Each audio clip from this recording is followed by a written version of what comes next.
Yeah, it's hard to believe, but I actually have some MLP news to talk about today.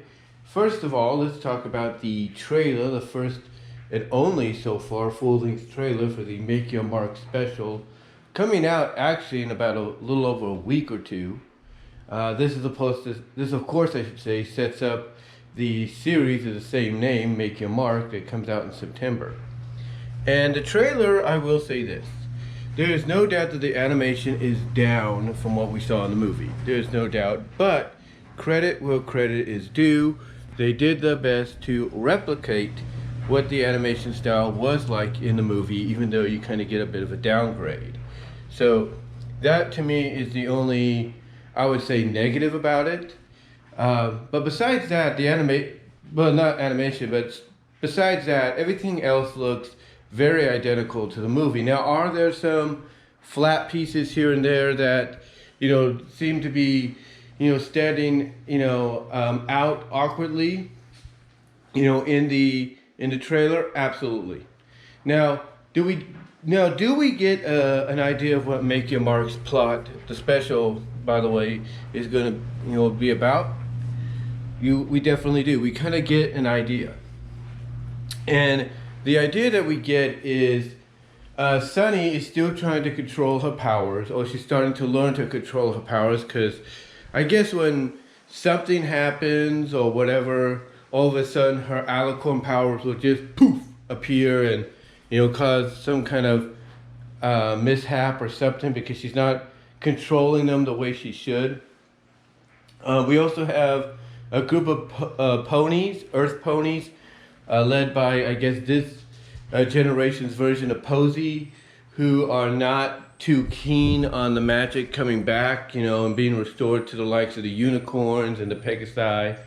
And I'm assuming that's causing a bit of a rift, if you will, because what happens is we see the crystals that were collected, that were brought back together in the film, most importantly the one that Sunny's father had for the Earth Ponies, starting to crack. So we're kind of getting an idea that because some of the Earth Ponies are not accepting of magic being restored to the unicorns, Pegasi, and all that, that it's affecting their magic, or whatever magic they have. Now you got to remember, at the end of the first film, we see these little colts playing together, this unicorn, Pegasi, and Earth Pony colts playing together, and the Earth Pony, when he's running after them, trying to catch up with them, we notice little heart-shaped hoof marks in the grass where he or she is running,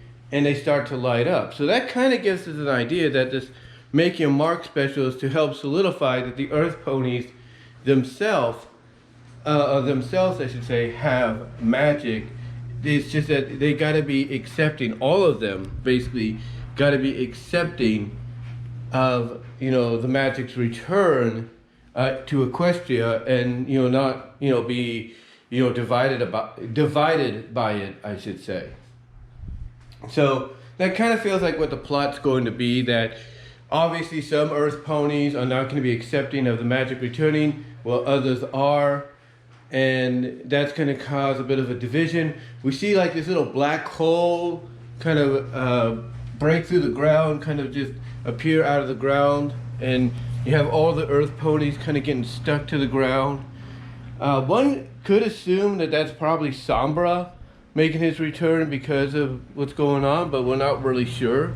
I mean, there was rumors and indications that Sombra would come back and Sunny would have to fight him, because there was some promotional material out there about that happening. So I'm not sure if this is the start of that, but we'll see. We shall see. However, besides that, the trailer looks really good. They do have a song in there. I don't know, like a lot of people have said, I don't know if that's going to be the main theme or one of the main themes, or that's just going to be for this, sequence they're going to have. But we'll see. We also see that the dragon that was in the boutique, or the hair salon boutique of Pips, he or she, by the name of Sparky, from what we understand, is going to debut.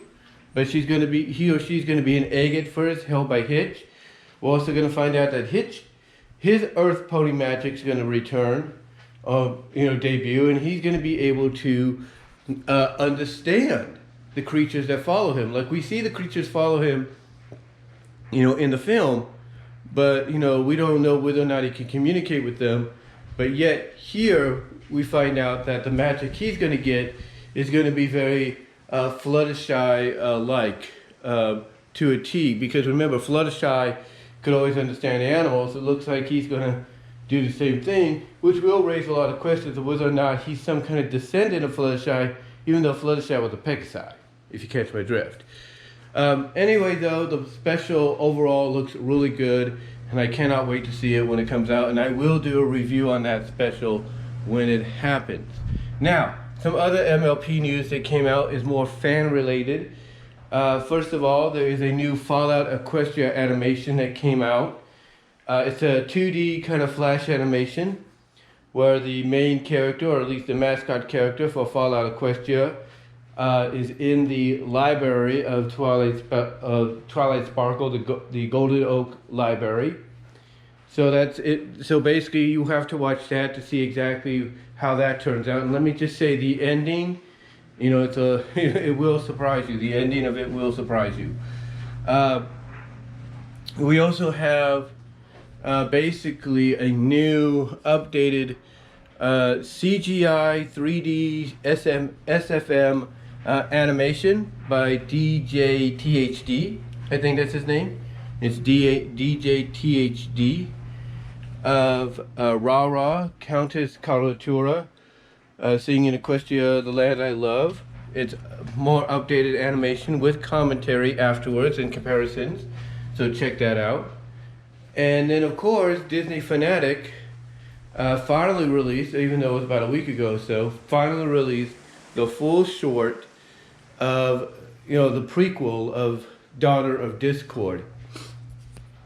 And basically why, you might say, why is it a prequel if you've seen it, since we see Screwball at the end?